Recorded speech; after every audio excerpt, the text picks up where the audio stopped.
Bienvenue dans Instant de vérité. Aujourd'hui, j'ai une question à te poser. Quelle est ta spécialité?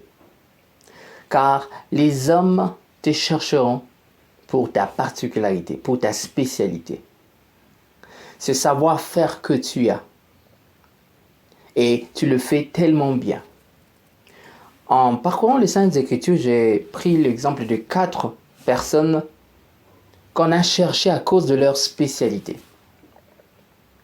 Car ta spécialité peut être un talent, un savoir-faire, le fait que tu as une maîtrise dans quelque chose.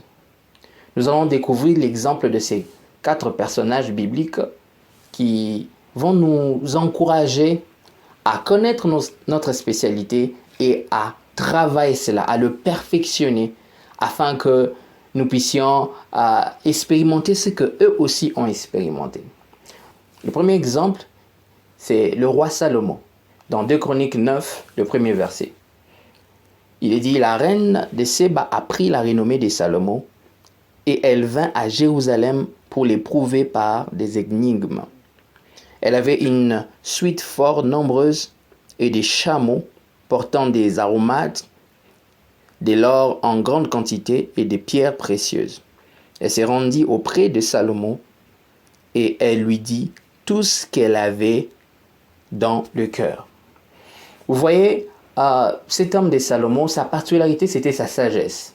Et on l'a cherché à cause de cette spécialité qu'il avait. Le deuxième exemple, il s'agit de notre Seigneur et Sauveur Jésus-Christ. Dans Jean, le 7e chapitre, le verset 11, il est dit « Les Juifs le cherchaient pendant la fête et disaient « Où est-il » Et nous le savons bien, Jésus avait une particularité, sa sagesse. Jésus avait une particularité, sa puissance. Jésus avait une particularité, sa manière d'enseigner. Il n'enseignait pas comme les autres. Vous voyez? Et on le cherchait à cause de sa particularité, sa spécialité à solutionner, à apporter des solutions là où il y avait des problèmes. Le troisième exemple, il s'agit des principaux sacrificateurs et les scribes. Vous connaissez bien l'histoire à la naissance de Jésus. Hérode rassembla les principaux sacrificateurs et les scribes pour connaître où devait naître le roi des Juifs.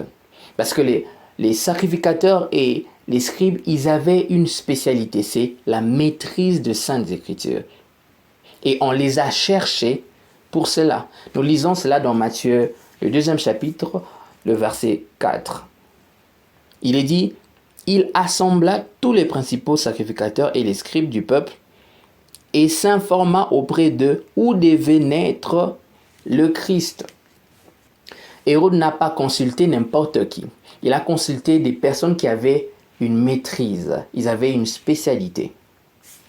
Et enfin, le 4e exemple, il s'agit d'un instrumentiste qui savait bien jouer à son instrument.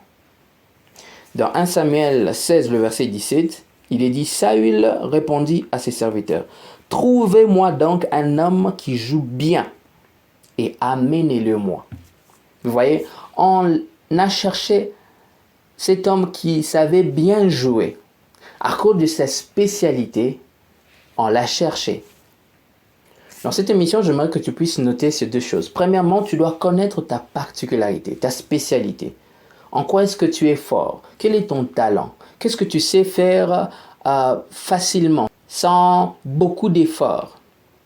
Connais ta spécialité. Deuxièmement, travaille-le, perfectionne-le. Et vous savez ce qui va en découler? Les relations, les biens, l'argent, les connexions. Vous aurez la grâce d'accéder dans des palais, dans des endroits où vous ne pouvez jamais imaginer, à cause de votre spécialité. Parce que on cherche les hommes qui maîtrisent ce qu'ils savent faire. Tu ne dois pas seulement savoir jouer à l'instrument, mais tu dois savoir bien jouer à l'instrument. Saül a dit, trouvez-moi quelqu'un qui joue bien à l'instrument. Ceci est la pensée de Dieu, afin de sortir plusieurs même dans la pauvreté.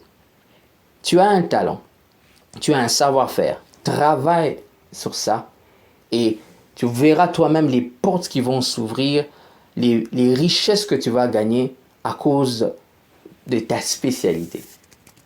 Après la connaissance vient la pratique. Pratiquons ces choses afin que nous puissions vivre les retombées qui sont les connexions, les richesses, les biens, les relations. Demeurez bénis.